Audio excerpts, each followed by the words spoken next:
Hello to niggas and niggas only. It is your boy Keith, this American Negro, Marquise Davon, whatever you want to call me. But never call me Mark. So, what I want to get into for this episode real quick is Bel-Air, yo. It's bringing up some things for me, and it's making me think again about what it meant for me to go to a PWI. So, if you're a black kid who went to a PWI, this video is also for you. So, let's get started. So real quick, off rip, y'all know I am a huge TV lover. I love everything TV, film, music, hip hop, all of these things. And today I really want us to get into Bel-Air. And that is essentially like it's like a remake, but not really a remake, but it's like an offshoot kind of situation to the Fresh Prince of Bel-Air. But it takes a much darker tone. It takes a much more serious tone. It still covers very similar themes, just in a very different approach in how they're doing it. And it's in a way that, to me, feels good. It's not too much like, oh, I got to black explain this thing to you. I got to understand this thing. I got to capital M message everything. But I think it's a show that really brings up a lot of things in terms of race and class and multiple identities that I think is super fascinating, and I'm excited that they're leaning into this conversation a little bit more. So that's really what I want to talk about today.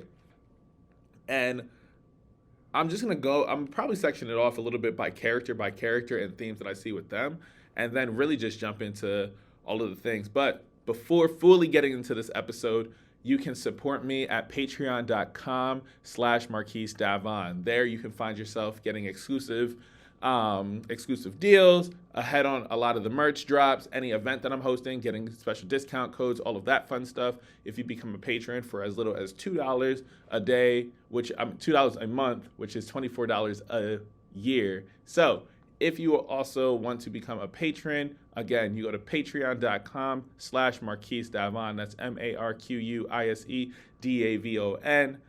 Thank you so much. Now, to the important shit. Y'all, Bel-Air is a quality show. It took me 3 episodes, but I think it's because I wanted to grow into the characters, understand the motivations, understand decisions that they'll be making, and this adjustment period. I think right now TV doesn't allow us to sit with these characters and their decisions because we see everything up at once. But I think Bel-Air is going to do a really cool thing. And HBO has also been doing a similar thing of releasing it weekly. So it gives people time to talk about it, gives people time to think about it, and sit with these characters and their choices. And let me tell you, ain't none of these characters likable. I mean, Coco Jones, who plays Hillary, is a likable character. The sister's a likable character, and so is Jazz. The rest of them, they get on my nerves, all for different reasons. But I think it touches on such an important conversation that I don't think we like to talk about. So I'm gonna break this John down from just personal experience, going to a PWI and experiencing the shock and culture shock specifically that I think black kids face in these spaces. I'm also gonna talk about the fact that, niggas don't like talk about class. They don't. But I think it puts this John on full display as well. So that's kind of how I'm going to break this John down. But off rip, I really love the cinematography of the show. I think they really focus on colors and ensuring that you get a full cinematic experience. But the colors are very telling of who the characters are and how they operate and how they move. And I think that is super dope. And I'm only paying attention to this more because of Just Latasha. She got me looking at color themes and trying to figure out what's working, what's not working, who's the characters, where's the duality, are there blues and yellows, is it warm, is it cool, what do these colors mean? And they're doing it. And I love a lot of these ways that black creators are really expanding their storytelling, not just in terms of writing, but in terms of theatrical and camera choices too. So off rip, I highly recommend this show. It's about an 8 out of 10 for me because it still is something that doesn't feel like it's blaxplaining anything, but there are a lot of themes that I can relate to and frustrate me. And I find myself annoyed with the characters, which means to me that the acting is good. So let's get into the theme. So we already know in West Philadelphia, born and raised, we know the story of the Fresh Prince. They take that same idea and dramatize it. And what we see is Will going to his family's house in Bel-Air. He goes from Philly and flies all the way up to California. And to me, this is a situation that I think a lot of us can relate to. Not necessarily the rich ass parents and the rich ass cousins who really ain't helping out too much, but adjusting to a new environment that we're not familiar with. I remember going to college for the first time, and it was such a unique and dope experience because I started recognizing, like, oh, there's a whole world that I don't know shit about. I don't know this etiquette that they're talking about. I didn't know all these fancy food names that they're talking about. There is just a level of exposure that I had going to college that I didn't realize were things. And again, I think most of it are just tools of white supremacy, and this is what white people are saying socialized is. But it was still just like a shock to me because that's the first time I'm away from majority people of color. Like my hometown is majority Latino and very multiracial. And so, but we're also a poor town in Reading, Pennsylvania.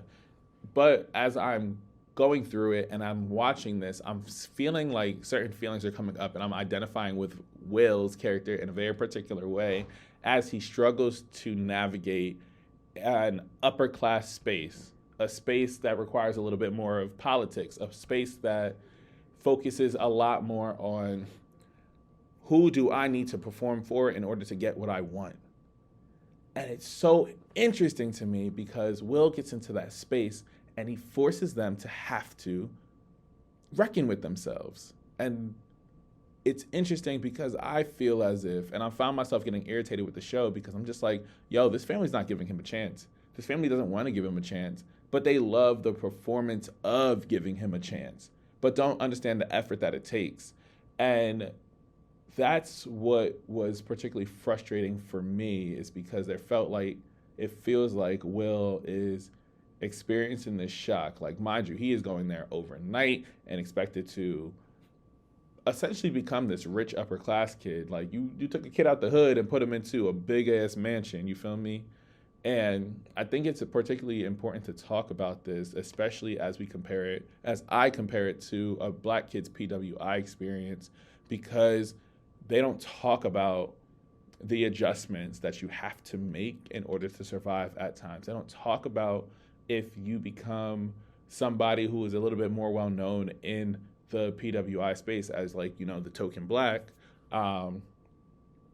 what toll that starts to have, how imposter syndrome can also be compounded in here. Survivor's guilt can also be compounded in here because we're just like, yo, how do we get here? Do I belong here? And how do I adjust where it doesn't feel like somebody is going to judge me in a way that feels like I'm being ostracized? And I know that's something I dealt with when I first got to college, because it was just like, I was happy to get to college, but I didn't know shit about a PWI experience. I didn't know what I was getting into. Nobody told me. I had to learn about this stuff on my own. I didn't ask questions. All I know is that once I got that acceptance letter, I said, I am finally just going. I did it. I got there. But as I'm talking about just getting there and doing that, I got to that part of the finish line and didn't know what to do. I was just like, cool, I know I came to college because I'm good at school. I'm good in education. I work hard. I study. I like learning. I know that this will advance me. But my confidence was shot for a little bit because though I could be a popular kid and navigate, like, y'all know, this, I talk to a fucking tree, bro. Like, that really just be me. But in that same token, I didn't even recognize, like, there are so many things that I wish I would have known going into it, especially because it wasn't just like I'm just getting by and skating by and going through college. Like, I'm working in the president's office. I'm working at admissions. I am looked at as a student leader in these spaces. And because of that, I recognize that a lot of eyes were on me. And I did things in order to get by. And I was just like, well, I guess everybody is playing this game of you need to make sure that you are well known, you are in these leadership positions. You can keep these scholarships, maintain these scholarships. And that's really what I was fighting for at the end of the day. I was like, I need to assimilate in order to adapt and survive and get where I need to go. But I remember there was like this one instance where as I'm doing this, I'm just going through the motions. I'm happy to be in college. And I just was seeing less and less Black people around me. I wasn't fully into the BSU just yet. I was still looked at, because a lot of people when I first got to college, they were still looking at me as like, oh, who's this middle class Black? Like, what's going on here? And that was not my story at all. And that's part of it that was also interesting because people were performing what Blackness should look like when these niggas were coming from middle, upper class spaces. And I was shook. I said, nah, because we wouldn't do that in the hood. That's not what we do. And don't get me wrong, like I'm not a hood person, but I'm a child who was raised in the hood. So I know how to navigate different spaces for real. But like, it was so interesting seeing people perform Blackness just to have social status. Whereas like, I didn't feel the need to do that. And don't get me wrong, it's not me trying to look down on anybody. It's not me thinking that they're inauthentic. Well, yeah, I did think they were a little inauthentic, but it was a moment where I realized like there's a multifacetedness with Blackness. However, if we did not subscribe to what popular culture's idea of what a Black American was, then we were inauthentic, or we had to go to a suburban school, or we had to go to a white school, or we had to do X, Y, and Z. And that shit was so fascinating to witness and see play out. But I say that because I'm also noticing like Will has to adapt to this new school. Mind you, I'm feeling there were so many things that I could relate to. They said lacrosse. What the fuck is a lacrosse, bro? I didn't know what a lacrosse was. I didn't know what rugby was. I didn't know anything about fraternity life. I didn't know anything about etiquette, simple etiquette stuff. Like, you got to work your way in. I didn't know nothing about that. I said, I got one fork.